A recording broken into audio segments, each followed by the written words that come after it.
Welcome back guys, it's been a while since I posted an update on my stock investment portfolio. We are now fully and well underway with 2024, and today I wanted to give you a snapshot of where my portfolio sits today, what growth and returns I've made so far, and what my ambitions and plans are for 2024. So let's begin.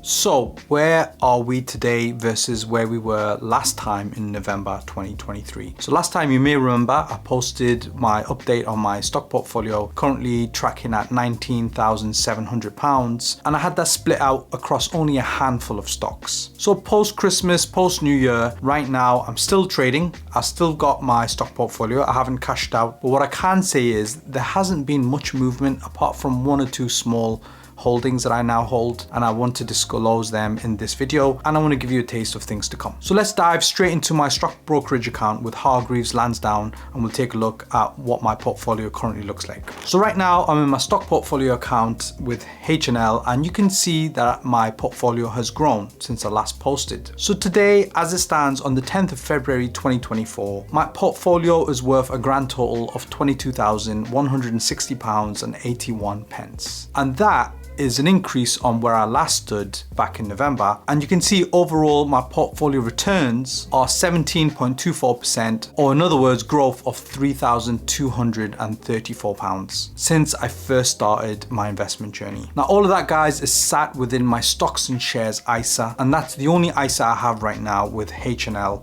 and the only account I hold with H&L. However, things will change because I plan to start a SIP, which is a self-invested personal pension, which I'll talk about in a future video. Now let's dive straight into my stock portfolio and look at some of the individual holdings that I have. So first and foremost, you'll see that I hold a significant share in Apple, and that is valued at £5,973, and the return on that is 6.51% since I first started investing in Apple. And Apple are one of those stocks, guys, that I plan to hold for the foreseeable future. However, in the last few weeks since the start of the year, Apple have had a shaky start to the year, and one of the reasons for this is because Barclays early in the year had posted that Apple was under a bit of risk and could potentially see a slowdown in their business. So as a result, it scared a few investors, and we saw the share price fall in January 2024. But with that said, I want to continue investing in Apple, so do watch out for the space because I plan to invest and buy more Apple shares in the near future off the back of their hugely successful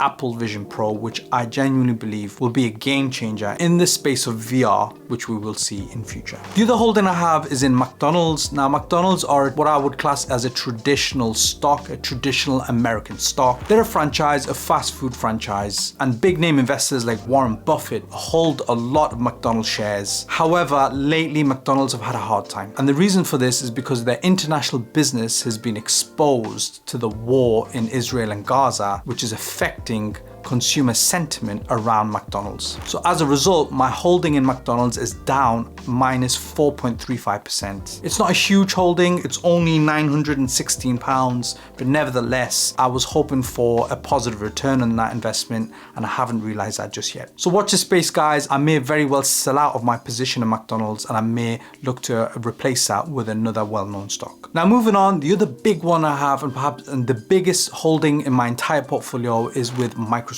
Now to date, Microsoft have delivered me some fantastic returns. My shares in Microsoft are up 24.68%, which is phenomenal, and that is entirely off the back of the progress and the gains they are making with and in artificial intelligence. Microsoft, as you know, have partnered with OpenAI. They made a sizable investment in OpenAI, and they've managed to leverage that technology that OpenAI have and have brought it into the Microsoft ecosystem. OpenAI is very grounded in their mission of being controlled by a non-profit board. We have a non-controlling interest in it. We have a great commercial partnership in it. And quite honestly, I am very comfortable. As a result, Microsoft are dominating in the AI race, and I believe they will continue to do so for the foreseeable future. And I genuinely believe it's a stock worth holding, and one which I intend to grow and acquire more of in the near future. Now, late last year, in my previous update, I also talked about another holding that I have, and that is with a company called UiPath. Now, UiPath are a robotics automation technology company that specializes in software that helps with automation. Now, I've previously used UiPath. UiPath, so I believed in their product, and as a result, I bought some shares in them. The problem with UiPath, however, which I pointed out in my previous video,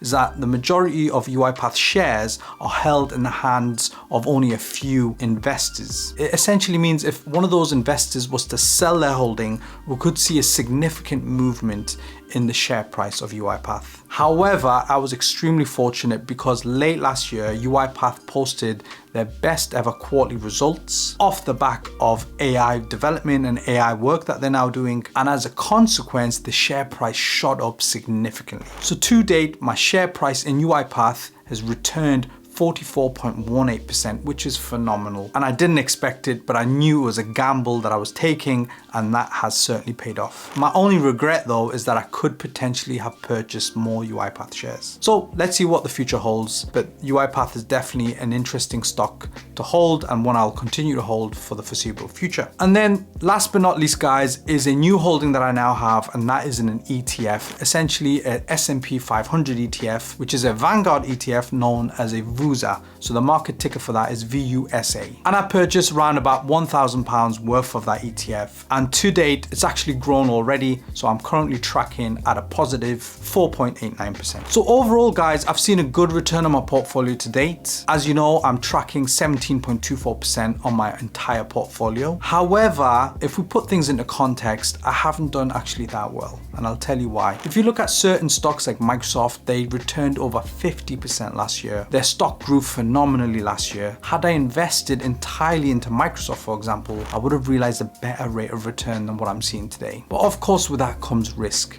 and no one can really predict the future. So you have to go off the best information that you have and go with your gut instinct when it comes to investment sometimes. So guys, that wraps up my portfolio for today. But you're probably wondering, what does 2024 hold for me? What are my ambitions and my plans for 2024? So first and foremost, one of my big ambitions this year is to grow my portfolio and to continue investing into my portfolio. And this year, my target is to invest an additional £20,000 so I can pass the milestone of £40,000 held in the stock market. Ultimately, guys, my aim is to reach a six-figure portfolio, and I intend to do that within the next 3 to 5 years. My other aim, guys, is to spread some of my investments and hold some of them outside of an ISA and in a personal invested pension known as a SIP. So you will very soon see some of my investments being held in a SIP, but the underlying portfolio itself will be held in stocks and shares. Watch this space, guys, because I do plan to invest in some new stocks and shares to balance my portfolio. And this year, guys, we can see some big changes, especially in the interest rate environment. Leading economists, leading bankers and financial institutions are anticipating a significant cut in interest rates this year, and that should boost the ability for businesses and large global businesses to borrow capital. And as a result, we should see more trade this year, and that will inevitably drive up stock performances of some major key players. And the other big positive, guys, this year is that inflation is finally under control. Here in the UK, it's finally come down to 4% versus the double-digit figures we were seeing a few years ago. So as a result, the base rate in the UK right now, 5.25%, we can anticipate will start to decline, and that will have knock-on effects for other areas too, including property. So I plan to cover a video on my own property, which I own here in London, so do stay tuned for a future video on that. I'm sorry it's taken a while to post a new update. If you have any comments, do drop them in the comment section below, and if you haven't already done so, then please do consider subscribing, and I hope to see you on the next one.